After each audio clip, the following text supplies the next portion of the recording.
आज है ना 90% लोग जो है वो ट्रेडिंग में क्या गलती कर रहे हैं वो मैं आपको बताता हूँ।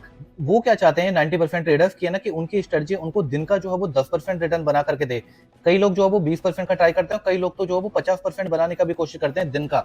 बट मैं कहता हूँ कि अगर आपका जो है वो पर मंथ वो आपकी स्ट्रेटजी जो है वो अगर आपको 2% रिटर्न भी अगर आपको दे रही है सेफली, तो उससे बेटर कुछ नहीं है। अब इस 2% की पावर कितनी होती है वो मैं आपको समझाता हूँ। अब है ना ये आपको 2% पर मंथ जो है वो इतना कम क्यों लगता है, उसका मैं रीजन आपको बताता हूँ। आप में से ना बहुत सारे लोग जो है वो 50,000 से ट्रेड करते होंगे सिर्फ। अब 50,000 से एक महीने में जो वो आपने 2% के हिसाब से 1,000 बनाया। अब आपको ये लगेगा कि यार कि 1,000 रुपए क्या है, मैंने पूरा महीना मेहनत करी, पूरा महीना जो वो ट्रेड किया और 1,000 रुपए बना।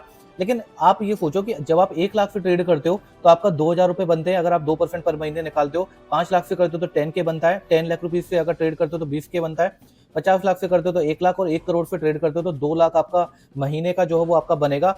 आप ये सोचो कि अगर आप है ना आज 50,000 से महीने का 2% रिटर्न निकालना सीख गए तो ऊपर की कोई लिमिट नहीं है बॉस, कितना भी जो है वो आप है ना स्केल कर सकते हो। पता है वर्ल्ड क्लास जो ट्रेडर्स होते हैं ना, वर्ल्ड क्लास, उनका मैक्सिमम रिटर्न महीने का जो है वो सिर्फ 3% से ज्यादा नहीं होता। आप है ना अगर 1%, 2% या 3% और ज्यादा से ज्यादा 4% का भी अगर आप ट्राई करोगे ना, भाई ये रियलिस्टिक रिटर्न है। टॉप जो म्यूचुअल फंड्स है ना हमारे इंडिया में, या टॉप जो अपने फंड मैनेजर्स हैं, वो भी महीने का सिर्फ 2% से ज्यादा टारगेट नहीं करते। अब आप ये सोचोगे कि यार मुझे तो महीने का जो 50% चाहिए, तो भाई आप मरोगे ही मरोगे, क्योंकि आपकी माइंडसेट ही आपका खराब है। ठीक है, अगर ये माइंडसेट अगर शुरू से ठीक नहीं रहा तो फिर आप ट्रेडिंग में ज्यादा आगे नहीं बढ़ पाओगे। रियलिस्टिक रिटर्न यही है, इन पे अगर आप फोकस करोगे तो बहुत अच्छा पैसा बनेगा आपका लॉन्ग रन में।